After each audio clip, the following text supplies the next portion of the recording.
제가 요즘 유튜브 하면서 정치 헛정치했다라고 느끼는 게 예.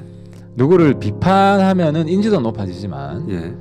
실제로 자기 지지자는 안 생기는데 정치의 본질은 자기 지지자들을 만드는 것이다. 맞습니다. 그걸 확대가는 거죠. 그렇죠. 그래서 저는 제 페이스북도 안 뜨는 거 보고 왜 이렇게 안 뜨냐 언론에 많이 뜨는데 그러니까 저를 이렇게 진심으로 지지해주는 사람은 없었던 거예요. 내가 착각 속에 살았던 거예요. 그러니까 언론이 많이 나오니까 내 지지자가 많겠구나 하는 착각에 빠졌던 건데 인지도가 올라갔지 지지자가 늘어난 건 아니었다. 아니라는 거죠. 그래서 박용진 의원하고 대비되잖아요. 박용진 하루 나와가지고 5만 넘는데 물론 이제 당 지지율하고 상관이 있지만 근데 예. 개인적으로도 예. 거품 하태하태가 이게 다 거품이다.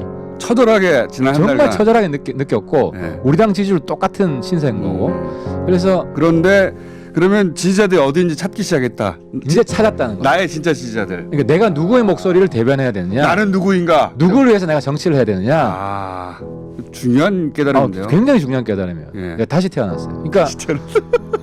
2030 청년들을 위해서 내 정치 여생을 바쳐야겠구나. 어떤 사건을 계기로 그런 생각을 하셨어요? 사실 제가 이제 그 워마드 해화역 집회에 대해서 잘 몰랐어요. 잘 몰랐는데. 그냥 여성 워마드가 좀 심했지만 예. 심한 거는 과거 여성들이 너무 그 피해를 많이 받았다. 피해를 많이 봐서 한풀이 하는 정도니까 그 정도 이해해줘야지 예. 했는데 이제 최근 몇 달 동안 쭉 관찰을 해보니까 워마드 공부도 사이트를. 해보고 예. 워마드는 일종의 폭력 집단이고 예. 성평등주의 집단이 아니라 남충주의, 남자를 벌레로 보는 남충주의라는 말을 또 이 어쨌든 남자를 벌레로 보는 그래서 남자는 다 사라져야 되고 예. 그래서 굉장히 그러니까 미국의 KKK 같은 이제 예. 혐오를 그죠 흑인 예. 혐오 집단 뭐 이런 성격인 거예요. 그렇게 파악을 하셨고. 네, 그래서 20, 30대의 공분의 대상이에요. 예. 여기를 없애야 된다. 예. 그래서 이제 제가 첫해 재신년사는 예. 청년들을 대변해서 2019년은 워마드 종말의 해로 만들겠습니다. 라는 얘기를 하자 구독과 응원과 후원이 늘더라. 2030이 제 말에 귀를 기울이기 시작한 거죠. 호응하더라. 귀를 기울이기 시작한 거죠. 지금까지는 그냥 정치인이 하나일 뿐 나하고 무관하다고 생각하다가 그렇죠. 드디어 내가 생각하고 내가 불편하고 그런 걸 대변하는 사람이 나타났다고 생각해서 호응이 있더라. 그리고 실제 우리 사회 가장 약자예요. 그러니까 경제적 억압과 사회적 억압을 동시에 봤는데 20대 그렇죠. 20대는 취지가 안 되는 게 경제적 억압이고 사회적 억압은 40, 50대 남존 여빈 거를 왜 우리한테까지 적용을 하냐. 그러면 하태경 TV가 아니라 환생 TV로 바꾸세요. 다시 전화다. 하태경의 환생 하태. 환생 하태. 실제로 제가 요즘 깨달은 정치 들어오면서 가장 크게 깨닫고 있어요. 요즘 정치의 본질이 뭐고 보람이 있고 청년들 뭐 아이고 돈 없지만 후원금 보냅니다. 내가 감동해요. 몇천 원씩 만 원씩. 그렇죠. 뭐 3,000원, 4,000원 뭐 이런 진짜 후원을 내가 받아본 적이 없는데.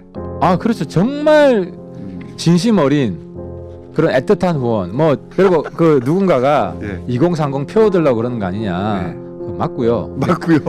그 정도가 아니라 우리 바른미래당의 전략적 선택이 아니라 바른미래당의 정체성이다. 살 길은 정체성이다. 청년 정당으로 다시 태어난다 바른미래당. 알겠습니다. 그죠. 20, 30대 친구들이 하태하태는 좀 말이 되네. 통하네. 아니면 적어도 이제 자기들 말을 들어주려고 노력을 하네. 그래서 제가 이제 노력하는 꼰대로. 노력하는 꼰대로. 그러면서 지난주 그런 얘기 하셨잖아요. 내가 정치를 헛했다. 정말요. 최근에 정말 뼈저리게 느끼고. 기성 미디어만을 향해서 했는데 그게 아니라 직접 내 유권자가 어디인지 만나야 되겠다 이런 생각하셨다는 거 아닙니까? 밤새 휴대폰으로 게임하다가 날밤새게 되고 당나라 군대 된다고 했다가 바로 사과하셨죠. 왜 사과하셨습니까? 그게 이제 결정적인 계기가 제가 이제 20대 친구들하고 소통하면서 너무 고맙다고 우리 지역구에 20대 친구가 후원금 3만 원을 보내주면서 자신들의 이야기 들어준 정신이 처음이다. 그 친구가 제 이제 휴대폰 밤새 게임한다 하니까 바로 항의 문자 와가지고 어님 실망했다. 어님 사무실 앞에서 내가 1인 시위라도 하고 싶다. 1인 시위라도. 그래서 왜 이렇게 그렇잖아요. 저를 신뢰해 주셨으니까 3만 원 냈는데 후원까지 냈는데 없는 돈에 바로 또 실망했다고. 네, 그래서 이게 무슨 현상이지 해서 쭉 모니터링을 해본 거예요. 여러 가지 커뮤니티랑. 그래서 기본적으로 제가 이제 정서적으로 20대 친구들을 너무 어리게 보고 너무 나약하게 보고 네. 이런 꼰대 정서가 나한테 있구나. 일단 무슨 일이 일어나면 사실 생각해 보면 20대 친구들이 안보도 튼튼하게 지키고 있고 네. 또 자기 나름대로 최선을 다하고 대한민국을 빛내고 이런 긍정적인 측면이 많은데 휴대폰 그 군인들에게 좋다고 해서 밤새 게임만 할 거라고 생각하는 자체에 대한 이제 그렇지 긍부정이 같이 있는데 휴대폰을 네. 쓰는 거에 대해서는 네. 그럼 긍정적인 면을 일단 알려주고 예. 그리고 부정적인 면은 어떻게 예를 들어 뭐 보안 예. 유출 이런 우려가 있으니까 이건 어떻게 그 통제해 나가겠다 이런 식의 사고가 아니라 예. 일단 얘들은 잡아야 돼 예. 이런 꼰대 마인드가 나한테 있구나. 군인- 그래서 뭐 여러 가지 비판들이 나왔는데 예. 그 이야기를 듣고 이제 뭐 휴대폰에 대한 구체적인 정책보다도 예. 어쨌든 20대들이 자립적이고 우리 때보다도 훨씬 자립된 자율적인 분위기에서 자랐는데 그 자립성 자율성을 어떻게 안보와 연결시키려는 이런 미래지향적인 고민이 나한테도 없었다. 그러니까 20대가 가진 자율성을 군대에서는 그러면 어떻게 어느 정도는 수용하고 어느 정도는 통제할 것인데 고민이 있어야 되는데 무조건 무조건 잡자. 통제 일변도 발상을 했고 근데 이제 어쨌든 더 제 입장에서 더 중요한 거는 지난주에 나와서 우리 바른미래당 청년 정당으로 다시 태어나겠다. 예. 라고 선언해놓고 예, 바로 제 스스로가 준비가 안 돼 있구나 아직. 이렇게 처절하게 반성을 하시네. 나 굉장히 깊게 반성했어요. 하태경 TV 구독자가 이렇게 큰 영향을 미칩니까? 그러니까 이게 정치인의 자세가 예. 남을 비판하는 자세에 있다가 누구의 목소리를 대변하겠다고 하니까 예.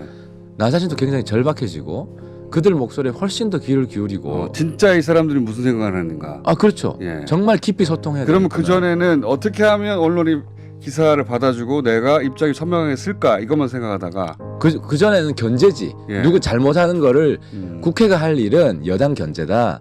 누구 여당이 잘못하는 거를 딱딱 정부 견제해주고 여당 비판해주고. 견제. 예. 근데 저 같은 경우는 좌우다지만 예. 그래서 좌우 극단에서 잘못하는 것을 계속 때려주는 게 내 역할이다 이렇게만 생각한 거예요. 누군가를 대변한다기보다는 이게 국민을 대변하는 거라고 생각을 한 거지. 근데 제가 대변했던 국민은 추상적인 국민이고 이제는 구체적인 대상을 이거 굉장히 철학적 각성에 가까운데요. 예. 한 번 더 전향한 것 같아요. 제2의 전향. 그게 그 하태경 TV 구독자가 갑자기 15,000명이 된 이유 중에 하나일 수도 있겠습니다. 그렇죠. 이런 얘기 하셨을 거 아니에요. 하태경 TV에서. 제가 볼 때는 그런 것 같아요. 그러니까 정치라는 거는 여태까지는 정치. 추상적인 국민을 대변하는 게 본연의 기능이라고 생각했는데 구체적인 대상을 대변해야 돼. 20대를 대변한다고 해놓고 20대 마음을 몰랐구나. 그 연구를 안 했구나. 그렇죠. 예. 그리고 아까 언론이 실어주는 게 네. 일종의 좀 마약 같은 거거든요. 그렇죠. 이 언론이 자꾸 실어주니까 네. 거기 또 이제 국민들하고 알려주고 소통도 되고 내 PR도 되고 그렇죠. 하니까 그 취향에 맞게. 근데 20, 30대는 언론하고 완전히 별도의 세계, 언론에 안 알려지더라도 예. 자기들만의 세계가 있었다는 거예요. 자기 소통 세계가 있죠. 있었어요. 조회수나 댓글 수가 네이버 조회수나 댓글 수랑 맞먹어요. 더 많은 경우도 있습니다. 훨씬. 그러니까 예. 그 세계를 모르고 살아왔던 그런 일간지 정치를 기자들이 쓴 기사를 읽은 사람보다 그 일간지 기사에 대한 자기들 논평이 만약에 그 세대에게 혹은 뭐 일반 유저들에게 호응을 얻으면 그게 훨씬 더 조회수가 높고 그 의견이 여론이 되는 경우가 있고 20, 30대 여론은 참 알기가 어려운데 예. 아무튼 이번에 제가 그래서 진짜 반성한다. 그리고 나도 꼰대 맞더라. 난 아니라고 생각했거든요. 예. 아니라고 생각했는데 꼰대 맞고. 이게 정치의 본질이기도 하지 않습니까? 누군가를 대변한다는 게. 그렇죠. 그래서 세대가 다르면 확실히 이해 못하는 게 있다. 그래서 나도 네. 꼰대다는 걸 인정을 할 수밖에 없었고 예. 하지만 노력하겠다. 배우도록. 전공은 물리학이셨죠. 공부는 잘 못했죠. 학점이 예. 별로 안 좋았어요. 물리학으로부터 배운 바는 공장장도 공대 아니에요.